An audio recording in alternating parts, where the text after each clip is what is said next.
वस्सलातु वस्सलामु अलैका या सय्यदी या रसूल अल्लाह व अला आलिका व सहाबिका या सय्यदी या हबीब अल्लाह।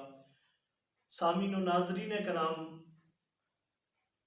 माह शाबानुल मुअज़्ज़म है और इसमें एक ऐसी रात है जिसकी बड़ी बरकतें हैं। बारात का मानी ही जहन्नम से आज़ादी का है कि अल्लाह तबारक व ताला बहुत से गुनाहगारों को इस रात मुआफ़ी अता फरमाता है और उनको जन्नत में जगह अता फरमाता है। तो हज़रात मोहतरम, इसी वजह से इस रात में हदीस मुबारका भी है कि अल्लाह तबारक व ताला अपनी रहमत के 300 दरवाज़े खोल देता है और अपनी तमाम मखलूक को बख्श देता है। जो भी उसकी बारगाह में झुकता है, तौबा करता है, तो अल्लाह तबारक व ताला उसको माफ़ी अता फरमाता है। लेकिन चंद ऐसे बदनसीब लोग भी हैं जो कि इस रात को भी उन्हें माफ़ी नहीं मिलती, उनके गुनाह मुआफ़ नहीं होते। और वो कौन कौन से हैं जो उसकी अल्लाह पाक की रहमत से महरूम रहते हैं?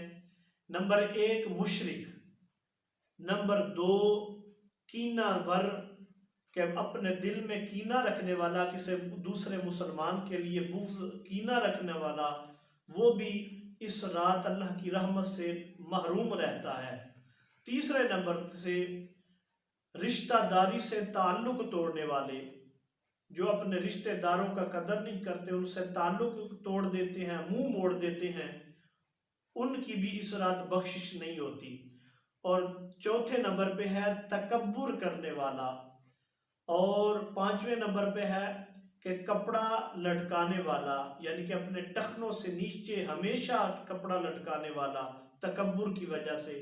और 5वें नंबर पे है वालिदैन का नाफरमान, कि जो बंदा वालिदैन का नाफरमान होगा वो भी इस रात अल्लाह तबारक व ताला की रहमत से महरूम रहेगा।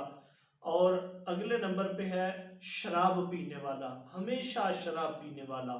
हाँ, अगर ये इस रात के आने से पहले तौबा कर लें, सच्चे दिल से तौबा कर लें, अपने वालिदैन से मुआफ़ी तलब कर लें और अपने दोस्तों से, अपने रिश्तेदारों से ताल्लुक़ जोड़ लें, तो हो सकता है अल्लाह तबारक व ताला उनकी इस सच्ची तौबा के साथ उनको माफ़ी नसीब फरमाए।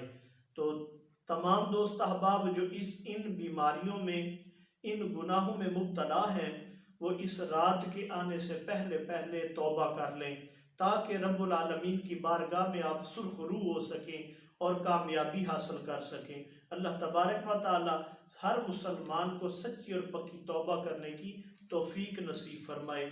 आमीन सुम्मा आमीन बिजाहे नबी अमीन।